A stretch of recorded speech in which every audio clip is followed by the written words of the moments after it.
Diversity in the composition of a literature discussion group is important. However, the wisdom of using this text for an all-boy discussion is evident in the intensity of their conversation. In Private Captain, The Story of Gettysburg by Marty Crisp was mostly about the Civil War. We left off when the Reb attacked Ben, and he left off when he was running away because Captain attacked him. And on the first page, it kind of sounded like Captain was more like Ben and Reuben's dog now. Yeah. Because he was more like protecting Ben, and he was forgetting about Reuben, and it was just like from the beginning of the book, it was like he got more attached to Ben than Reuben. In the very beginning, the dog was really fuzzy about where to go, but in kind of where we left off, he really knew that he was gonna go with Ben and try to help him, and Captain was really raising Ben's spirits, I think, in spots where he just felt like giving up. The dog would make him go on, and the time in the house where they had all the sick people, I think Captain also helped there. On the next page, it sounded like Ben does want Captain. Trouble was, it was a lie. Ben wanted Captain the same way he wanted to keep the pocket watch that by rights belonged to Reuben. So it really sounds like Ben wanted Captain. EJ?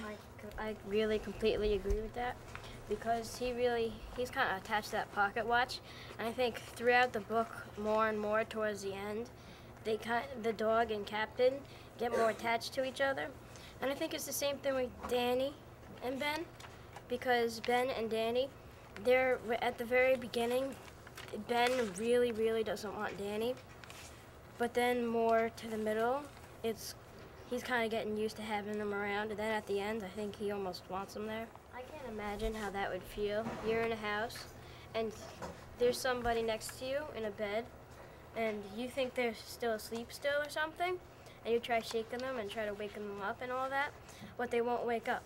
And then somebody comes over you saying they're dead. Well, even if I don't know the person, still, it'd be a little freaky.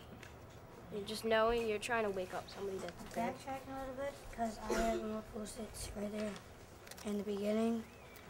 On a couple pages after I said that Ben wants Captain, it looks like Captain wants Ben the same way. He's always following him. Yeah.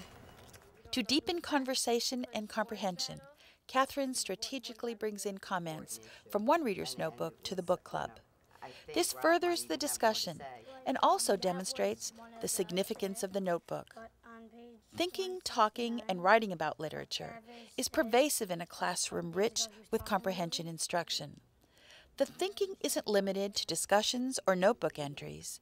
As a teacher, you actively encourage student thought throughout the literacy block.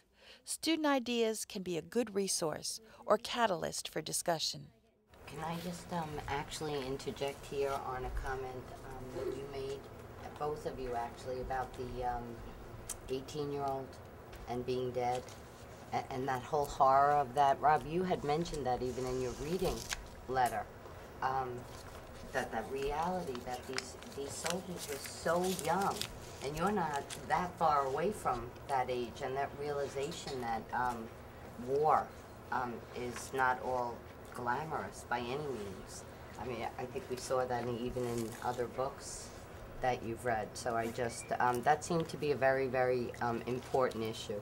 And it was, I think Rob might even have more to say. That was one of the things that I made a, no, it's,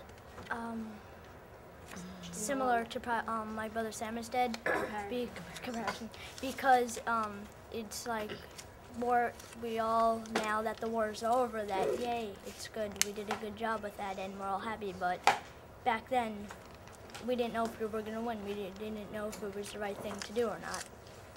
And also the war was back and forth.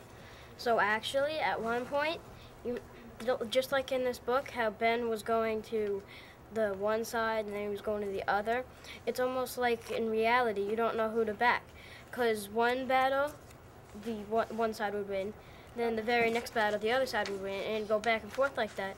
So you'd really have no idea who's going to win the war, who's going to win the battles. You just don't know. You don't know who to back, and if you're backing the wrong person, you could get killed.